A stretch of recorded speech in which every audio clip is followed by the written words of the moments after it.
Modest preemptive actions can obviate the need of more drastic actions at a later date. I think that you've been taught things like confidence intervals in an elementary statistical course that would let you do this. But if you really studied carefully, you'd know that they don't let you do this. A really principled frequentist can't produce a probability distribution. The conclusion we want to point out when we think about valuation is the fact that means are scarce. I alluded to this already, that as finite beings, we can't will our ends to be attained. Statistical description of the government's net of interest surplus. Deflation, they think that yields could drop to, say, less than 1% on the 10 years and less than 2% on the 30 years. That would effectively be a takeover of monetary policy by the Congress. Daunting, right? Might even make you feel stupid.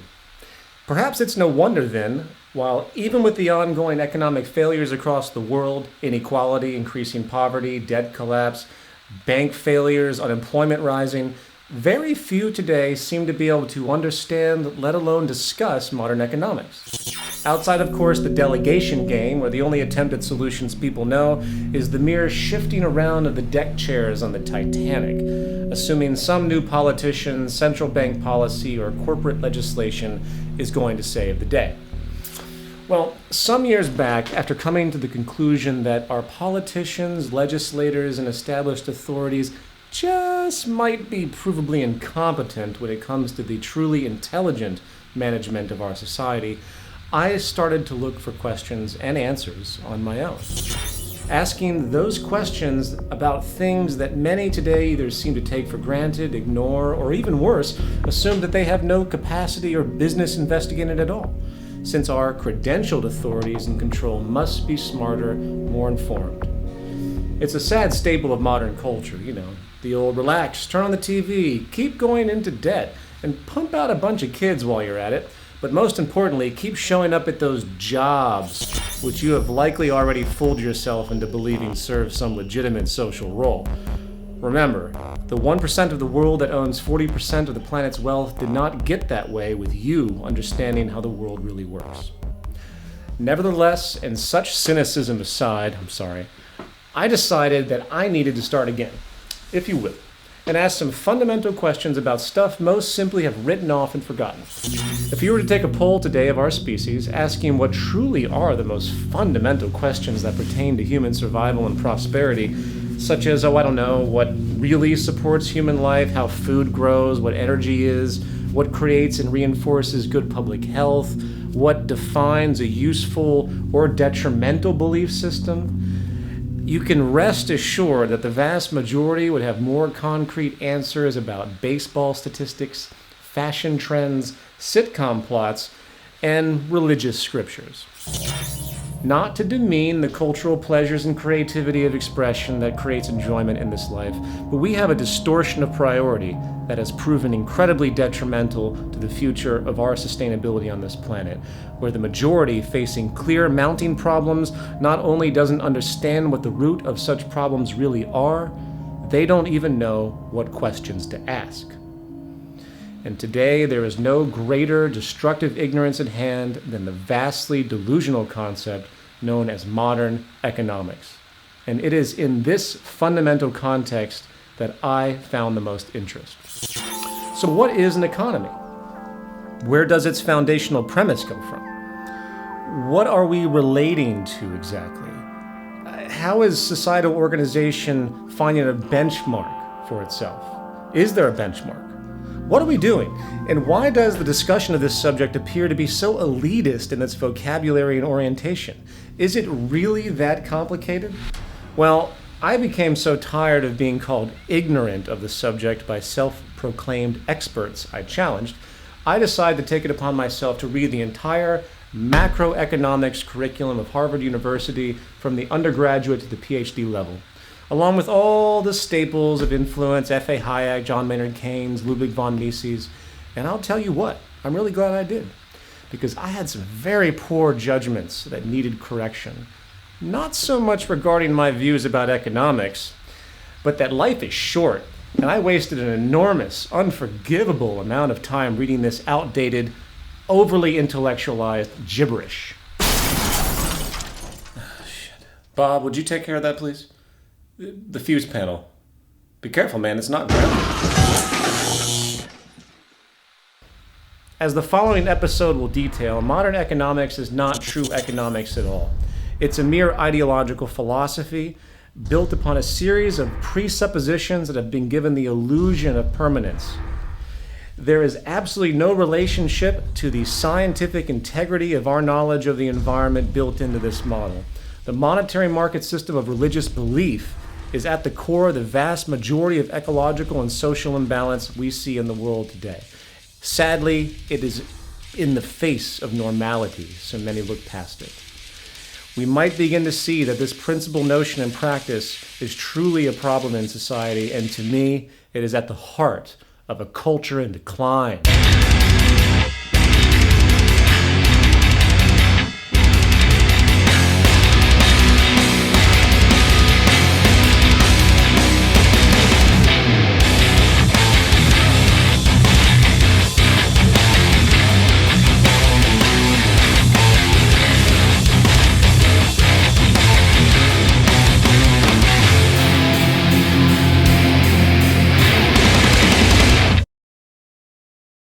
Earth. Curious little ball of rock, gas, and water, isn't it?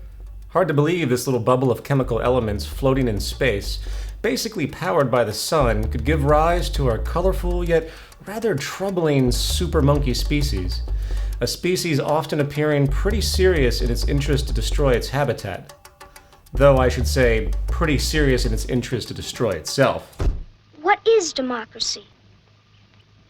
It's got something to do with young men killing each other, I believe. Excuse me a second. Bob, what the hell was that? The cutaway. It wasn't funny, it was just depressing. Couldn't you have found some guy shooting a bottle rocket out of his ass or something? I mean, you know what our demographic is and the point of this show, right? Okay, well, please. Anyway, perhaps our immaturity is just a phase, a tragically comedic rite of passage. No different than children that need to be burned by a hot stove in order to realize they shouldn't touch it, or what the physics behind it may be. Nevertheless, the history and characteristics of this little orb can be scientifically described with a good deal of accuracy. A couple billion years old now, a composite of gas and dust that resulted mostly from a large chemical reaction long ago, likely an exploding star or supernova. And over millions of years, this dust clustered into relatively big chunks of rock, a pronounced gravitational field emerged, our chemical elements were slowly reorganized, and conditions emerged to enable water and an atmosphere, which is what bred the first single-celled organisms. And so went the slow process of mutation into the very amusing circumstance we have today, us. Of course, you're free to believe whatever creation story you like, a rib from Adam, alien cross-pollination, primordial ooze. At the end of the day, the utility of such knowledge is quite small, and in fact, our little monkey brains might never have a complete picture of something so complex. Yet what we do know is that the universe is governed by laws, not moral or religious laws, but laws that were around long before we ever evolved a brain to understand them. Laws that very clearly point out that we either adapt to them and respect them, or we suffer the consequences. Such is the true face of God, the laws of nature. In many ways, the history of our universe is the history of our understanding of it, and we have come a long way as a species with respect to how we organize our lives around these rules. And likely the best example of this adaptation, or in many ways lack thereof, is how we think about economy, the foundation of our social survival. Many thousands of years ago, our super monkey brethren began to discover how to engage nature. We went from being completely at the mercy of the habitat, gathering our food with some hunting, living and migrating around the natural seasonal regeneration, to an agricultural revolution, learning how to cultivate food, create ever-sophisticated tools to ease labor, and, in effect, learn how to mimic nature itself.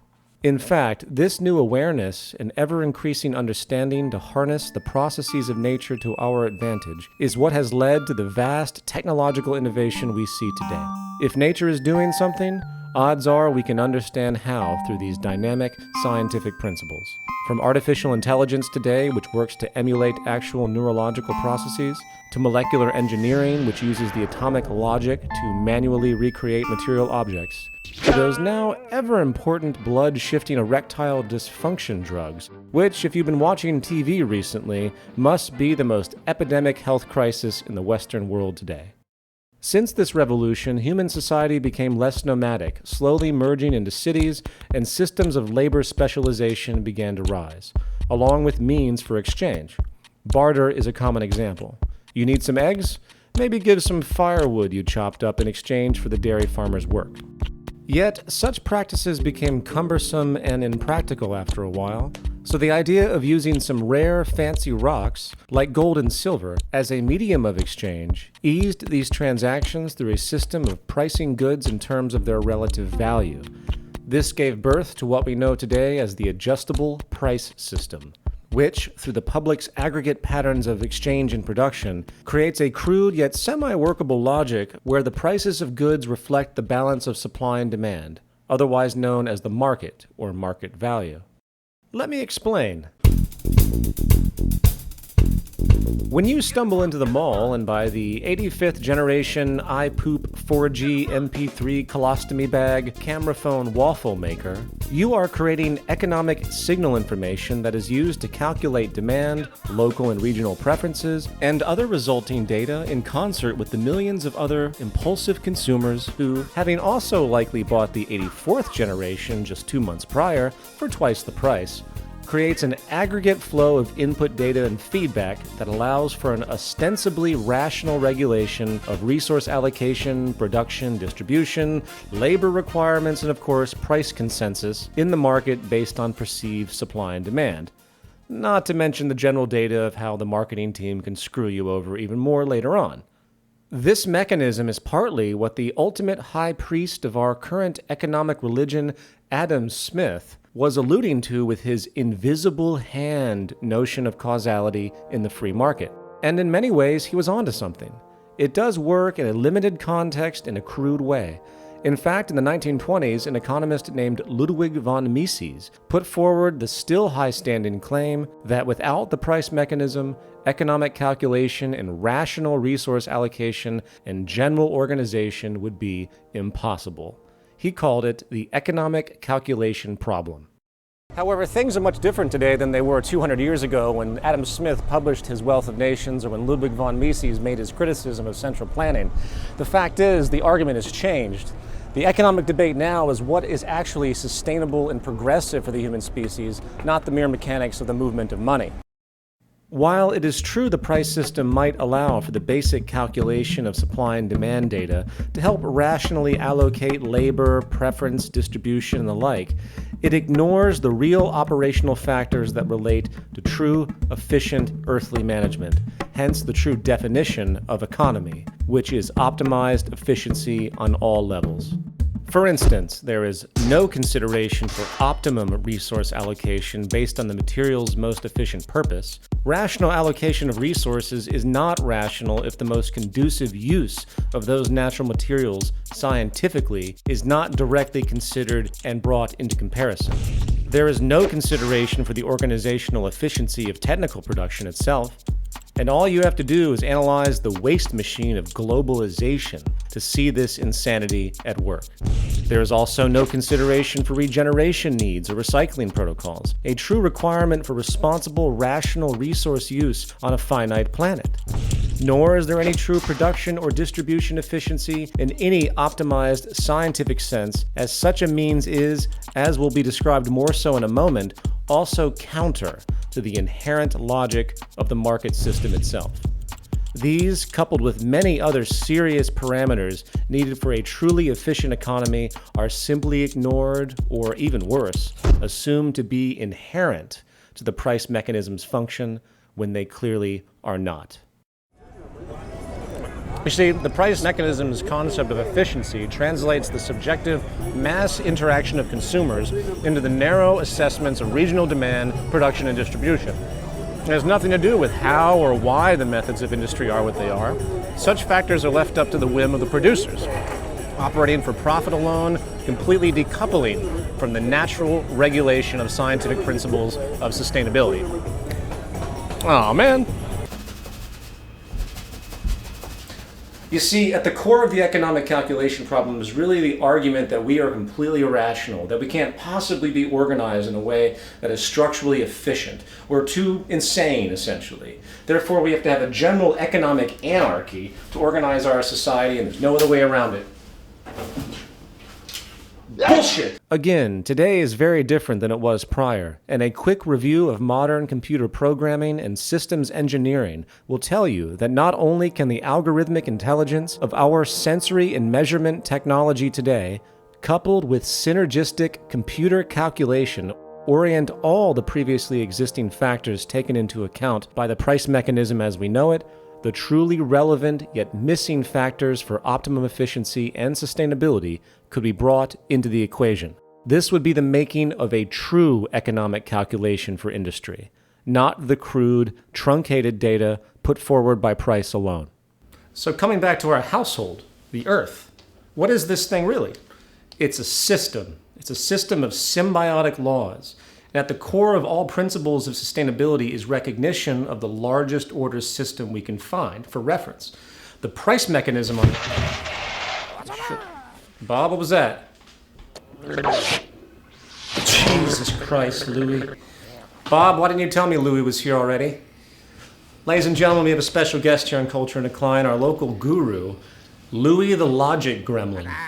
Louis has a severe impatience for anything illogical, and he works to... Okay, Bob, you gotta get the goddamn demo publican back in his cage or Louis gonna freak out. Oh, shit. Cut the camera.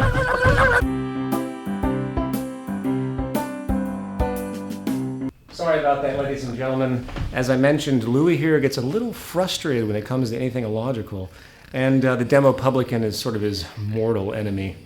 Anyway, Louis, since we have you here, I want to ask you a few questions. Is the free market actually a good basis for sustainability for the human species? Okay,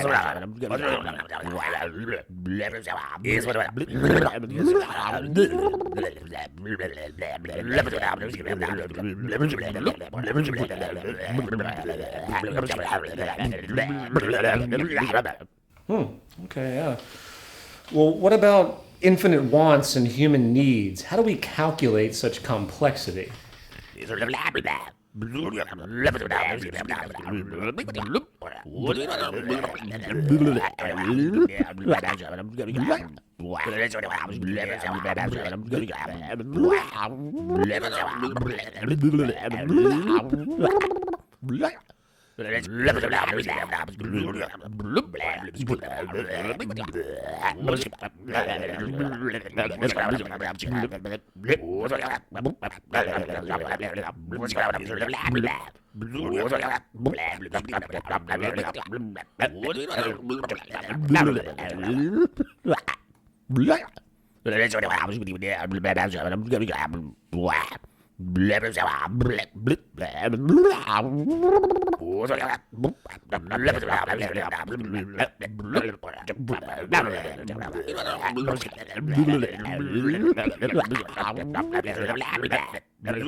Well, thank you very much, Louis. Appreciate that.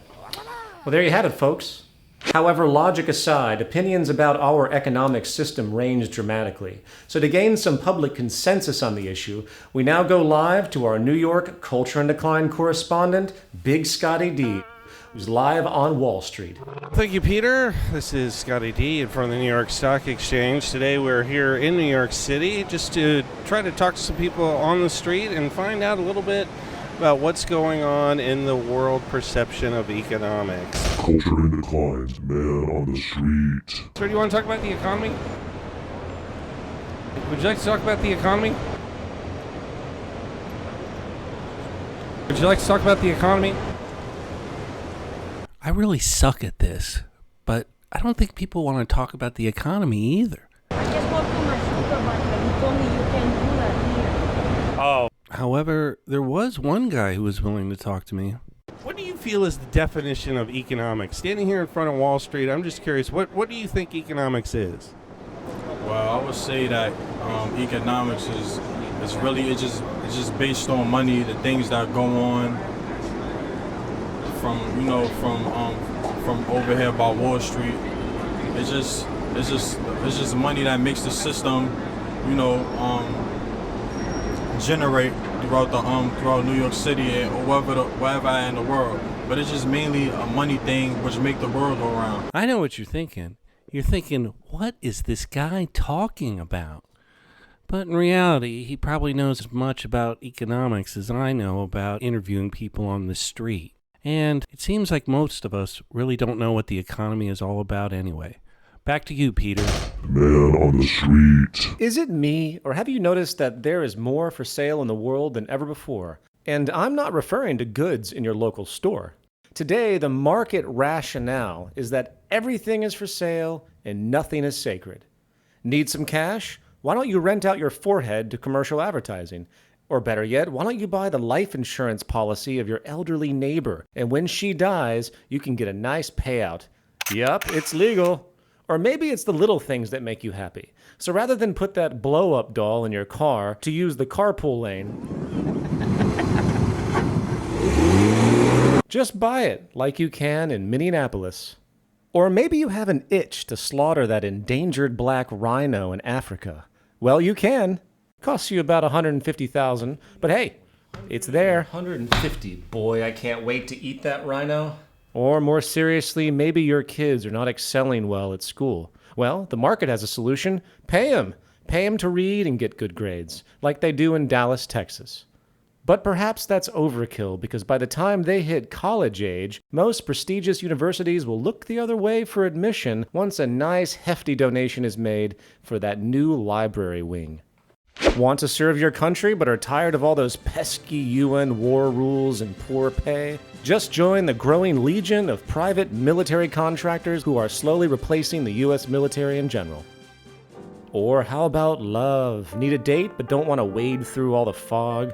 Women will now go on dates with the highest bidder on some dating sites. Forget chatting, just fork out a couple $100 to entice the woman of your choice to allow you to pay for her dinner. I'm sure it will be a long-lasting relationship. Or perhaps most important, does your business need a law passed to secure profits? Well, just hire a lobbyist to influence Congress. As the prior episode of Culture in Decline denoted, there is nothing in the political and legal spectrum that is not clearly for sale. In fact, why do you think the court system allows most offenses to be cleared with monetary fines? But even if you do something really bad and you're stuck in jail, don't fret, because in some cases you can pay about $80 a night for a nice upgrade to a clean, quiet jail cell in the nice area of the prison. You name it, you can buy it, and nothing is sacred. 143 years after the passage of the 13th Amendment to the U.S. Constitution and 60 years after Article 4 of the UN's Universal Declaration of Human Rights banned slavery and the slave trade worldwide, there are today more slaves than any time in human history, trafficking about 30 million for various profit schemes. But what about ethics, you might ask? Well, what about it? Ethics and morality continue to be redefined by the economic ethos of the day, and when a Wall Street trader makes millions of dollars betting against the currency and hence prosperity of another country, I can assure you he is sleeping like a baby at night. And why shouldn't he? He is simply doing what is rewarded and reinforced by the economic system at large.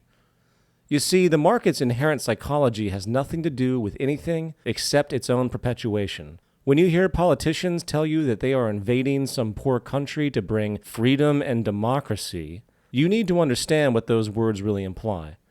The freedom they bring is market freedom, and the democracy they bring is the democracy of purchasing power.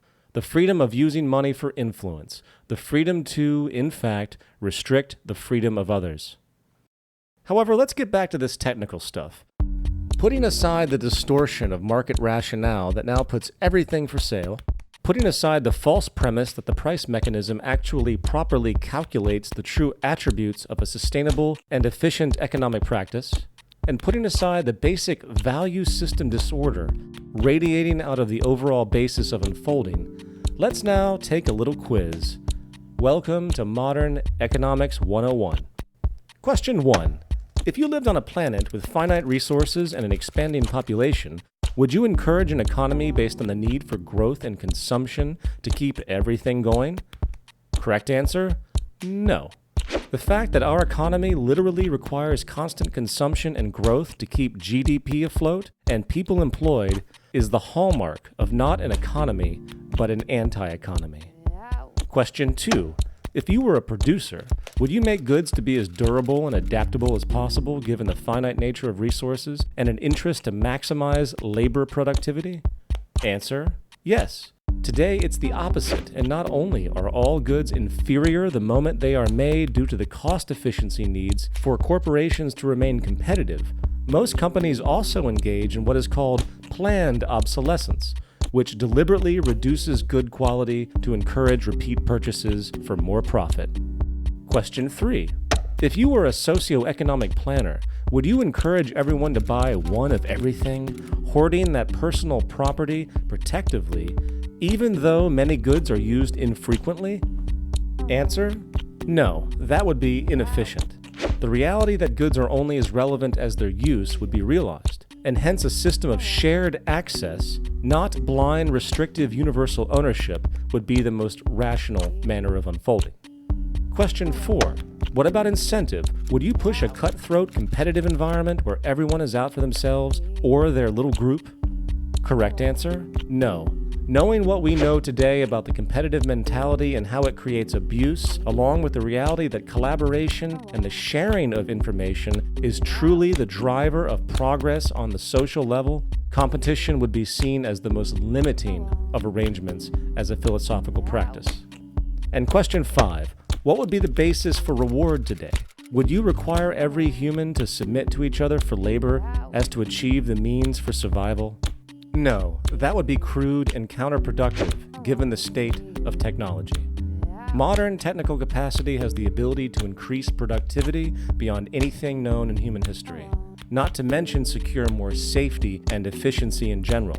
To push human labor for income in the face of this tool for vast improvement is just absurd. Final thoughts. If we were to take a step back and reflect upon how our human family is behaving across the world today, from Western materialism to Islamic extremism, from nuclear war to necrophilia, we are faced with a dark yet extremely entertaining reality.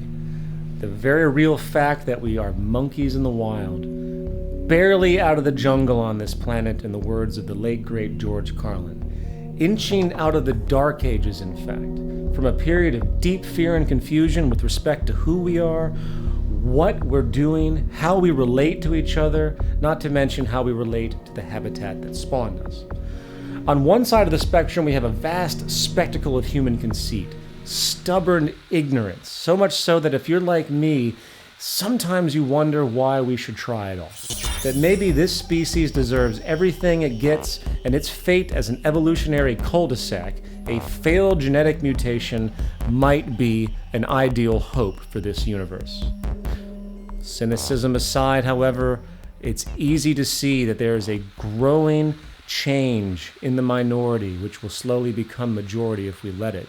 An awakening is happening, an awakening where people have stopped imposing their traditional ideals and various ideological baggage on the world and instead are starting to listening to what the tools of our ingenuity has afforded us, listening to the message of nature itself. And if there is any context which needs a serious intervention with respect to the natural laws that govern us, if there is any context where we need to simply pay attention, prepared to drop all of our prior assumptions and change accordingly, it is in the economic context. Economics is not just some arbitrary abstraction for processing and distributing resources. It is an underlying value molder that programs us into modes of behavior that extend into all areas of our psychology. It is the active global religion, whether people like it or not. And for those of us that wish to see reason triumph over dogma, we have a long, long road ahead.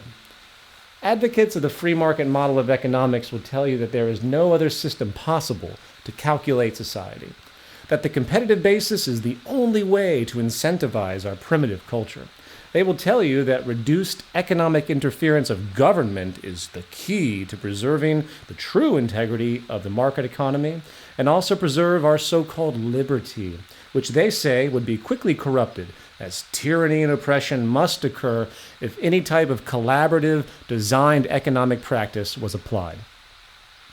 They talk of the true free market, a utopian ideal that claims the invisible hand, if allowed to run without interference, would alleviate the poverty, deprivation, abuse, corruption, conflict, and inefficiency so common in the world today. Well, as with all religions, delusion is common.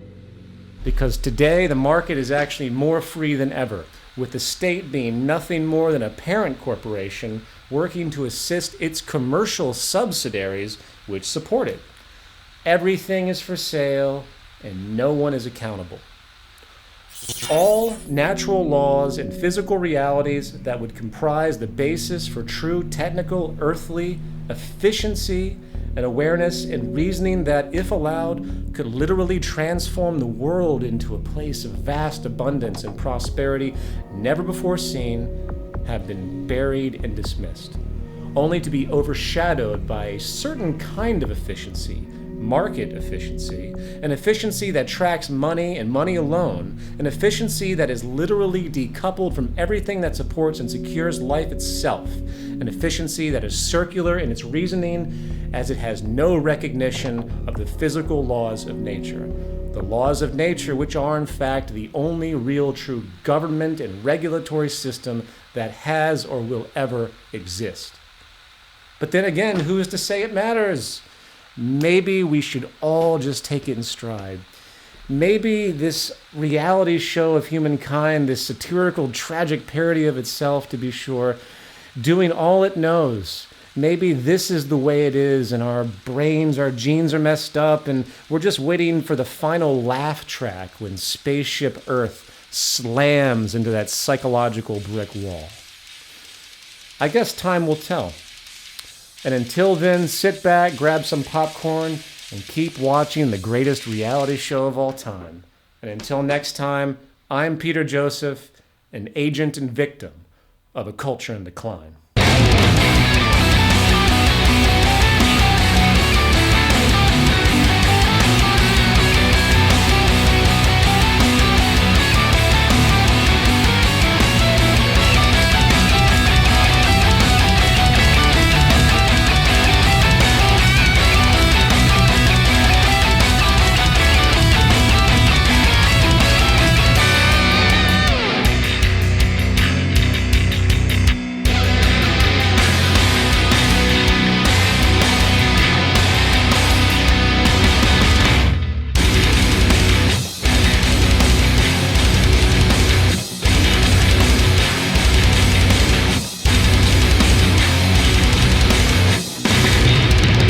Would you like to talk about the economy?